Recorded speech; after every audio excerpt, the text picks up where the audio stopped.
Hello மக்களே, திரு லக்ஷ்மி செம்ம இன்ட்ரெஸ்டிங்காக போயிட்டுருக்கு. லக்ஷ்மியும் வீட்டை விட்டு வெளியில் போகும்போது கஜேந்திரன் செமையாட்டு லக்ஷ்மியை பார்த்துடுறாங்க. லக்ஷ்மியை அப்படியே அவங்களோட சொந்த ஊருக்கு கூட்டிகிட்டு வந்து தாலி கட்டதுக்காண்டி ட்ரை பண்ணுறாங்க. இதை நம்ம பாட்டி சிறையாட்டு தெருவுக்கிட்ட ஃபோன் பண்ணி சொல்லிடுறாங்க. திருவும் சமதடியாக வந்து கஜேந்திரனை அடித்து துவம்சம் பண்ணிட்டு நம்ம லக்ஷ்மியை காப்பாற்றிட்டாங்கன்னே சொல்லலாம். அது மட்டும் இல்லாமல் இனி திரு லக்ஷ்மியை பிரிய போகிறதில்லைன்னு சொல்லலாம். வீடியோக்குள்ளே போகக்கூடிய நம்ம சேனலுக்கு சப்ஸ்கிரைப் பண்ணிடுங்க. அப்படியே பக்கத்தில் இருக்க பெல் ஐக்கனை கிளிக் பண்ணிடுங்க. அப்போ தான் நான் போடுற வீடியோலாம் உங்களுக்கு நோட்டிஃபிகேஷன் வரும். கஜேந்திரனும் இனிமேல் வீட்டில் நடக்கிறது எதுவுமே சரியில்லை. சீக்கிரமாக நம்ம லக்ஷ்மியை தேடி கண்டுபிடிச்சி நம்ம வீட்டுக்கு கூட்டிகிட்டு வந்துடணும். அதே சமயத்தில் இனிமேல் லக்ஷ்மி வெளியிலேயே போகக்கூடாது, அவளை நம்ம தாலி கட்டிடணும் அப்படின்னு சொல்லிட்டு கஜேந்திரன் ஒரு முடிவோட சென்னைக்கு கிளம்பி லக்ஷ்மியை தேடிட்டே இருக்காங்க. அதே சமயத்தில் இன்னொரு சைடு லக்ஷ்மியும் இனி இந்த வீட்டிலே இருந்தால் சரியே வராது, என்னைக்காவது ஒரு நாள் திரு அவங்க நம்மளை பார்த்துட்டாங்கன்னா பெரிய பிரச்சனை வந்துடும். ஏற்கனவே நமக்கு மேலே தாலி கட்டினால ஒரு பெரிய பிரச்சனையில் அவங்க மாட்டிட்டு இருக்காங்க. அவங்களுக்கு பெரிய குற்ற உணர்ச்சியும் இருக்கு. இன்னும் இந்த வீட்டில் இருந்துட்டு இருந்தா அது திவ்யாக்காவுக்கு நம்ம பண்ணக்கூடிய துரோகம்னு சொல்லிட்டு லக்ஷ்மியும் அந்த வீட்டை விட்டு கிளம்பிடுறாங்க.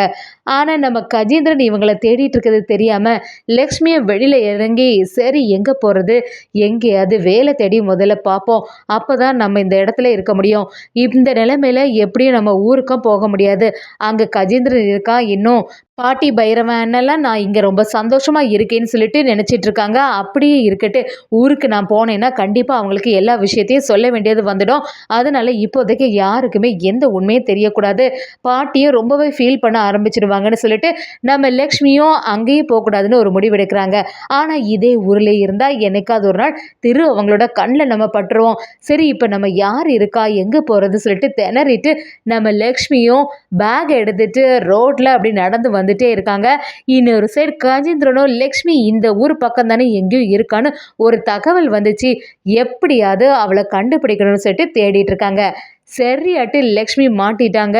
லக்ஷ்மியை கஜேந்திரன் பார்த்துடுறாங்க. கஜேந்திரன் பார்த்த உடனே, ஏ லக்ஷ்மி நீ இங்கேயா இருக்க, உன்னை நான் இனிமே விட போறதே இல்லை லக்ஷ்மின்னு சொல்லிட்டு லக்ஷ்மியை துரத்திட்டு வராங்க. லக்ஷ்மியும் கஜேந்திரன் கிட்ட இருந்து எஸ்கேப் பண்ண சொல்லிட்டு ஓடும் போது ஒரு கட்டத்தில் நம்ம கஜேந்திரன் லக்ஷ்மியை அப்படியே பிடிச்சிடுறாங்க. லக்ஷ்மியை பிடிச்சிட்டு என்னை விட்டா நீ ஓடலான்னு சொல்லிட்டு பார்த்துட்டு இருக்க, அன்னைக்கு உன்னெல்லாம் உண்டுலன்னு பண்ணியிருக்கணும், என்னோட நேரம் நீ என்கிட்ட மாட்டாமல் போயிட்ட, இனிமே உன்னை தப்பிக்க விட போறதே இல்லை, எவ்வளோ தைரியம் தான் மனப்பேனையிலேருந்து எழும்பி அந்த திரு கூட போயிருப்ப, இனிமே உன்னை நான் விட்டு வைக்க போறதே இல்லை, ஒழுங்கு மரியாதை என் கூட வான்னு சொல்லும்போது லக்ஷ்மியும் இல்லை நான் வர மாட்டேன்னு சொல்லிட்டு தடுத்தாலுமே கஜேந்திரன் கேட்குற மாதிரி இல்லை, வான்னு சொல்லிட்டு எழுத்து நம்ம லக்ஷ்மியை கூட்டிட்டு போயிடுறாங்க.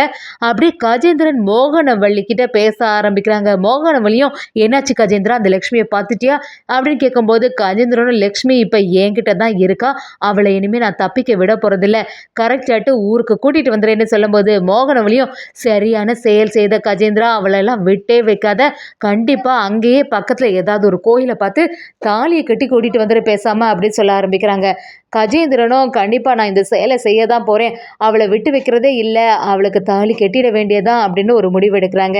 இப்படி மோகனவள்ளி கஜேந்திரன் கிட்ட ஃபோன் பேசுறது எல்லாத்தையுமே நம்ம பாட்டி கவனிச்சிடுறாங்க. பாட்டி அப்படியே அதிர்ச்சி ஆயிடுறாங்க. இந்த மோகனவள்ளி கண்டிப்பாக அந்த கஜேந்திரன் கிட்ட தான் பேசியிருக்கா.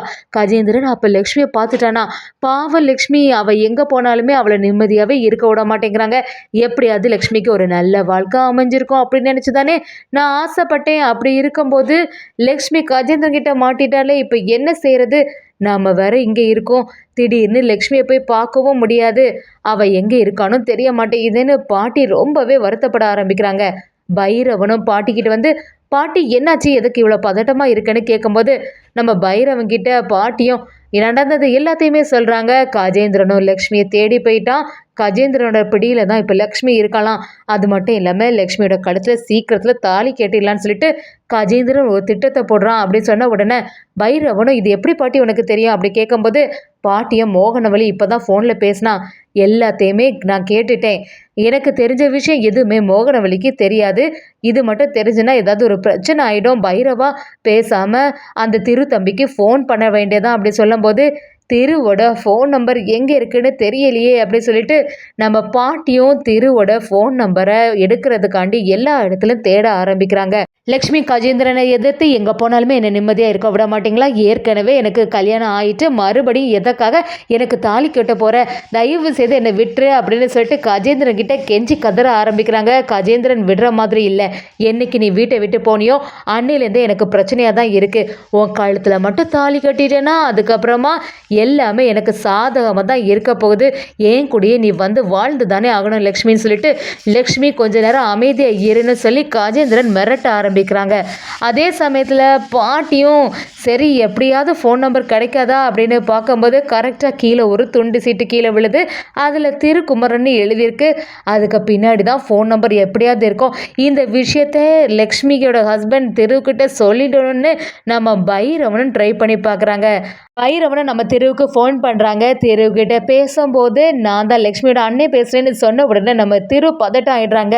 அவங்க வேற பேசுகிறாங்க. அவங்க பாட்டி அண்ணனும் நம்மளை நம்பி தானே லக்ஷ்மியை ஒப்படைச்சாங்க. இப்போ லக்ஷ்மி எங்கன்னு வேற கேட்பாங்களே, நம்ம இப்போ என்ன செய்கிறது அப்படின்னு சொல்லி புலம்பிகிட்டு இருக்கும்போது நம்ம பைரவனும் திருக்கிட்ட லக்ஷ்மி இப்போ அங்கே இல்லைன்னு எங்களுக்கு நல்லாவே தெரியும். லக்ஷ்மி ஒரு இக்கட்டான சுச்சுவேஷனில் மாட்டிட்டா. அவள் வந்து கஜேந்திரன் பிடியில் இருக்கா. கஜேந்திரன் லக்ஷ்மியை கண்டுபிடிச்சி இப்போ தான் ஊருக்கு கூட்டிகிட்டு வரான் அப்படின்னு சொல்கிற எல்லா விஷயத்தையும் நம்ம திருவுக்கு சொல்லிடுறாங்க. அதை கேட்ட திரு அப்படியே அதிர்ச்சி ஆயிடுறாங்க. என்ன சொல்கிறீங்க நீங்கள்? லக்ஷ்மி அப்பா அங்கே மாட்டிட்டாலா? எப்படியாவது நான் அவளை காப்பாற்றிடுவேன். நீங்கள் எதுக்குமே பதட்டப்படாதுங்கன்னு சொல்லி வைக்கிறாங்க. நம்ம லக்ஷ்மியும் ரொம்பவே டென்ஷன் ஆகி கஜேந்திரன் பிடியில் இப்போ மாட்டிகிட்டு இருக்கமே, யாராவது வந்து நம்மளை காப்பாற்ற மாட்டாங்களா அப்படின்னு சொல்லிட்டு ஏங்கிட்டு இருக்கும்போது கரெக்டான சமயத்தில் நம்ம திருவும் கஜேந்திரன் வந்துட்டு இருந்த காரை மறைச்சி அவங்க காரை நிற்க விட்டு செம அதடியாக அதுலேருந்து இறங்குறாங்க. நம்ம திருவை பார்த்த உடனே லக்ஷ்மிக்கு கொஞ்சம் சந்தோஷம் ஆகிடுது. நல்ல வேளை இவங்க கரெக்டான சமயத்தில் வந்துட்டாங்க, இல்லைன்னா இந்த கஜேந்திரன் கிட்டே நம்ம மாட்டியிருப்போம்னு சொல்லிட்டு யோசிக்கிறாங்க. கஜேந்திரனை திருவை பார்த்து ஒழுங்கு மரியாதையாக வழியை விடு, ஏன் விஷயத்தில் நீ தலையிடாத, அந்த லக்ஷ்மியை நான் கூட்டிகிட்டு போகிறதுக்கு விடுன்னு சொல்கிறாங்க. நம்ம திருவும் எவ்வளோ தைரியம் இருந்தால் லக்ஷ்மியை மறுபடியும் இப்படி துன்புறுத்துவேன்னு சொல்லிட்டு நம்ம திரு சமாதிய கஜேந்திரனை அடித்து வெளுத்து எடுக்கிறாங்க. இதை பார்த்தா லக்ஷ்மிக்கு கொஞ்சம் நிம்மதியாகுது. எப்படியாவது கஜேந்திரன் கிட்டேருந்து நம்மளை காப்பாற்றிட்டாங்கன்னு சந்தோஷப்படுறாங்க.